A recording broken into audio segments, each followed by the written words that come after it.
In this video, I'm going to show you how you can easily add dark mode shortcut to your iPhone's control center, right here. Be sure to watch the video to the very end so you don't make any mistakes, and of course do not forget to like this video and subscribe to my channel.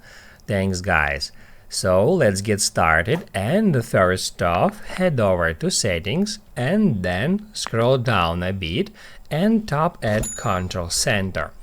That's where you should scroll down until at more controls you'll find dark mode, and then in order to add dark mode shortcut to the control center, all you have to do is just tap at the plus sign next to it, and what that will do, that will immediately move that shortcut to included controls, which means that dark mode shortcut has already been added to the control center. We can easily check that by swiping down from the top right corner, and right here we can easily find that shortcut, and then we can tap on it to activate dark mode or to turn it off.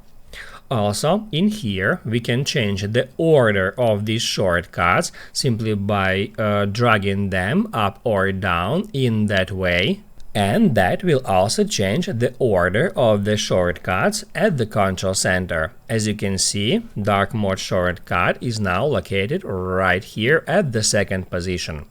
If we want to remove a shortcut from the control center, we can easily do so in control center settings.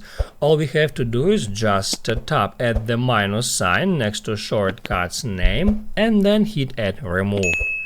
Now you can write down in the comments below if you have any questions about the tutorial, hit the like button if you liked that video, and see you in the next one.